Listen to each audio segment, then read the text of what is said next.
পেঁয়াজু নাম শুনলেই জিভে কেমন জল চলে আসে, তাই না? হ্যালো ভিউয়ার্স, আসসালামু আলাইকুম। সবাই কেমন আছেন? আশা করি সবাই ভালো আছেন। তাই তো আজকে আমি মিক্সড ডালের পেঁয়াজু বানাতে চলে আসলাম।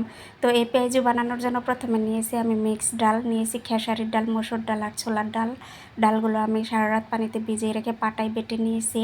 এখন ডালের সাথে আমি কিছু উপকরণ অ্যাড করব। তো এখানে আমি দিয়ে দিয়েছি পরিমাণ মতো পেঁয়াজ কুচি, ধনিয়া পাতা কুচি, স্বাদ মতো লবণ, পরিমাণ মতো হলুদ গুঁড়ো, মরিচ গুঁড়ো, রসুন গুঁড়ো, পরিমাণ মতো জিরে গুঁড়ো, 1 চামচের মতো বেকিং পাউডার, পরিমাণ মতো আটা, পরিমাণ মতো বেসন দিয়ে ভালোভাবে সবগুলো উপকরণ একসাথে মেখে নিয়েছি। তারপর চুলায় আমি একটা কড়াই বসিয়ে দিয়ে তাতে পরিমাণ মতো তেল দিয়ে দিয়েছি গরম হওয়ার জন্য। তেলটা যখন ভালোভাবে গরম হয়ে গিয়েছে তখন সবগুলো পেঁয়াজও আমি এভাবে মুচমুচে করে ভেজে নিয়ে উঠিয়ে নিয়ে একটা ট্রেতে পেঁয়াজের সাথে পরিবেশন করে নিয়েছি। ট্রাস্ট মি, এই মিক্সড ডালের পেঁয়াজুটা খেতে কিন্তু দারুণ লাগে। সন্ধ্যায় 1 কাপ চায়ের সাথে খেতে কিন্তু দারুণ। আপনারা এভাবে ট্রাই করতে পারেন।